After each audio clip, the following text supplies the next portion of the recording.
Welcome to Living Legacy Leadership, where you'll be introduced to insights, tools, and strategies to leverage creative living and giving. I'm your host, Donna Kim-Brand, creative brain trainer and legacy strategy coach. I help change makers and late career professionals who are deciding what's next to find out what will thrill you and fulfill you, adding meaningful value in your next stage of life. The guests and show content I bring to you each week all address some unique aspect of learning, leadership, or legacy. This helps you raise your own game as a leader in business and life, and also showcases some extraordinary people who exemplify living legacy leadership. At least once a month, I also offer a training session to skill you in game changer thinking for your own application. So get your notebook ready or sharpen up your memory by tuning in your attention, and we'll dive right in. Today, we're actually going to have a little chat, discussion, exploration about how mindfulness can help you handle overwhelm, and can it actually help you get more done? Because, of course, people think of mindfulness and meditation as sort of slowing down, turning off, tuning out. So if that's the case, how can it actually help you get more done, be more productive, and so on? Well, I think we all sort of are quite fully aware that in our modern society, and not just the West, also the East nowadays has fallen prey to this syndrome of high speed, efficiency, sometimes at the cost of effectiveness, of overwhelm, of information overload, and so on, that plagues our daily life. And then we're kind of on the rat wheel there in the gerbil cage, going round and round and round. And I just did an interview with a young man in New York City last week, and he talked about working from sun up to sun down, having no life for himself until he paid his dues. So we all have our reasons for doing this, but when we suffer from overwhelm, what happens is all kinds of negative symptoms and outgrowths and behaviors. Things like we become fuzzy-brained, or we have a fog brain. We have mood swings. Emotions just go up and down and all over the place. There's confusion very often, partly because of the brain fog, and exhaustion for sure, physically, mentally, and emotionally. Very often we're led into distraction, into fragmentation, into sort of inability to untangle the complexity of our own life and managing our kids. And very often now in the sandwich generation, we're also dealing with aging and ailing parents, as I am.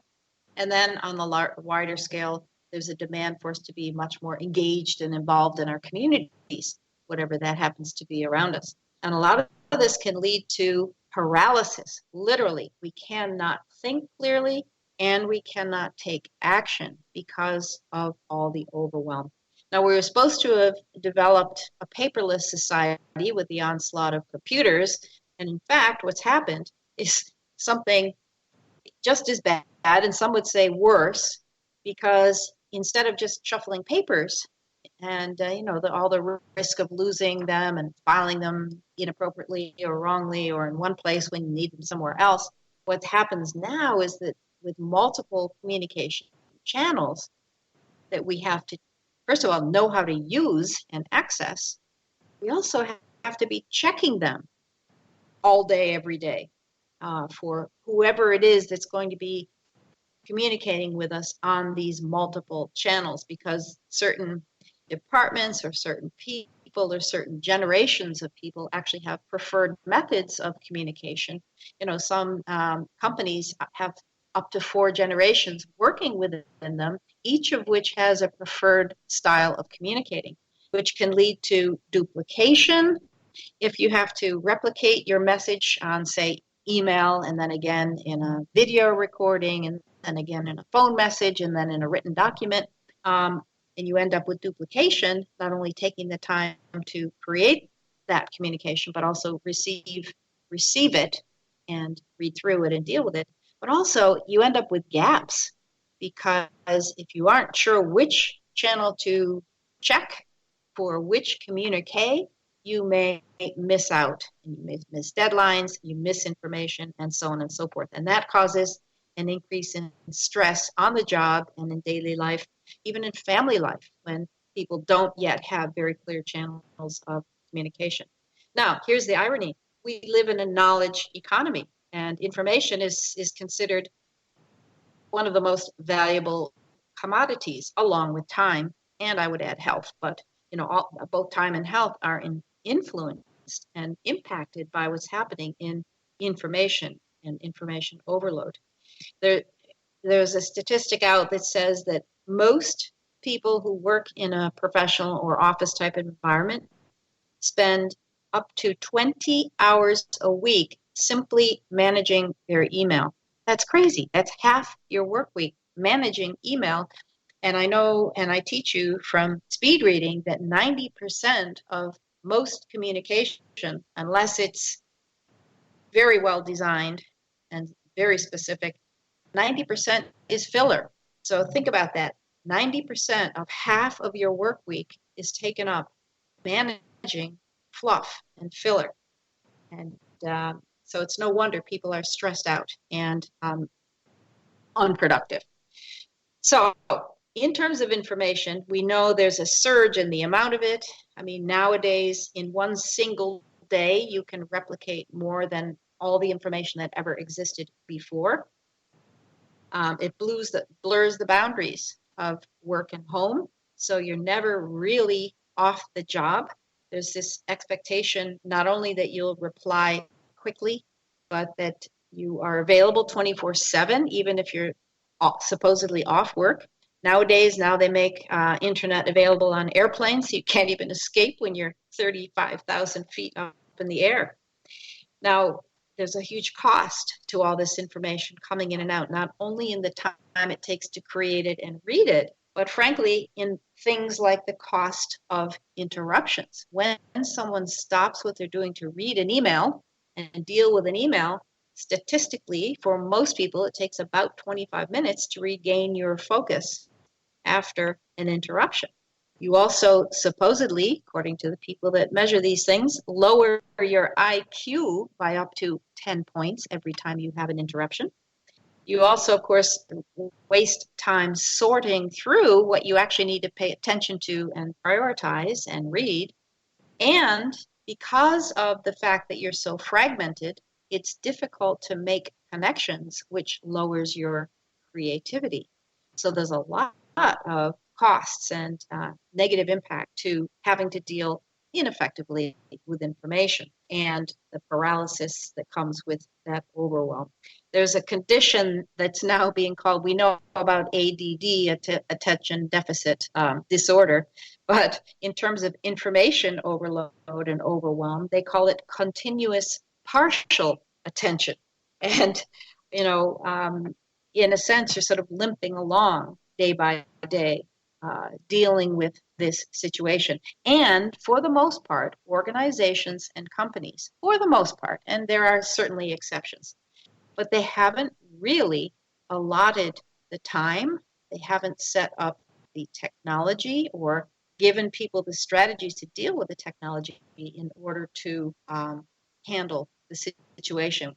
Life goes on, and people, workers, employees are expected to handle the workload in the same time frame, and even be more productive simply because we have things like computers than they were before, without taking into account the overload factor.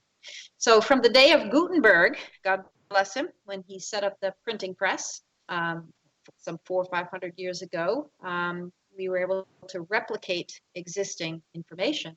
But of course, now that we're in the digital age, we not only replicate information, but we publish new information, and we publish it globally and 24/7. So it's nonstop. Now, obviously, there are solutions. You set up tech in order to archive and filter and file information that comes in, particularly through email. There are solutions, some of which I teach, in terms of managing information overload, in terms of mental processing and how to deal with the frustration and inability to keep up. How do you expand your own resilience and capacity? And also, things like time blocking, where you actually focus on jobs that need to get done with a deadline in a concentrated fashion, not allowing any of these interruptions to keep jerking you around in terms of the time frame, and even emotionally. In this age of social media, people have what's called FOMO, FOMO, fear of missing out. And they've almost tied it to their identity in terms of keeping up with social media and all the messages and all the communications.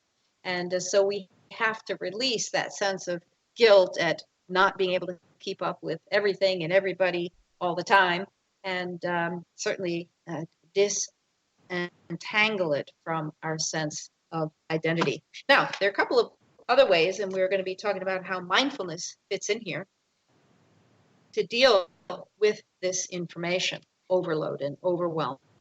Now, the Dutch, I love the Dutch.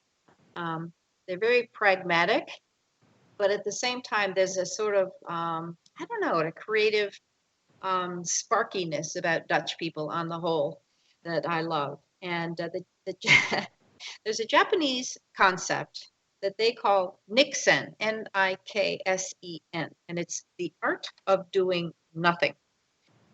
And it's where you become idle. You might lounge around, you sit around where you do nothing much. It means, as somebody gave it a definition, doing nothing, or more specifically, performing an action without a clear purpose or a deadline. And I'm going to read from a little newspaper clipping.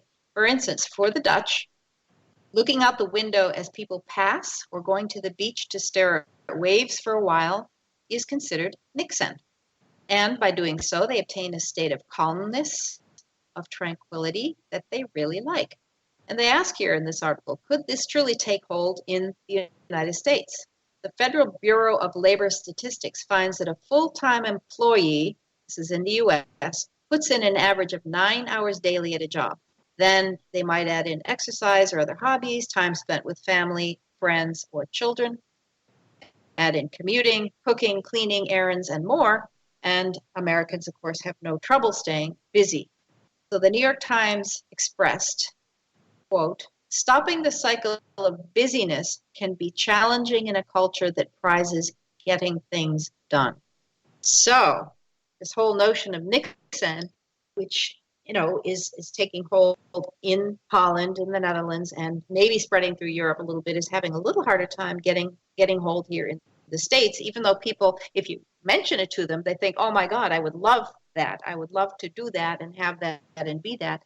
But frankly, we are not very good at it. We don't know how, because it's so tied up with our identity to appear to be or actually be busy.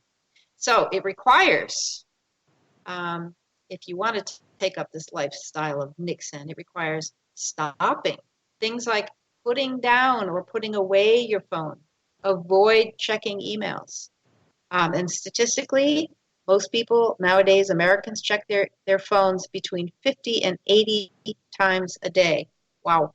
They have to stop browsing things like the Netflix queue, and so on. They have to be okay with accomplishing nothing, with having no goals in mind other than doing nothing. And of course, one of the ways to do this is taking up meditating or mindfulness. Things as simple as listening to music, fixating on a tree, a leaf, a doorknob, or whatever works for you. Now, there are different approaches and even definitions of mindfulness and meditation. Some people put them together and call it mindfulness meditation. So there are apps out nowadays, things like Headspace, Calm. There's one called Buddhify, Buddhify, like Buddha, but Buddhify, which is a meditation app. I have to say I haven't listened to them yet. I do take time for mindfulness and meditation, but I tend to do it on my own terms so far.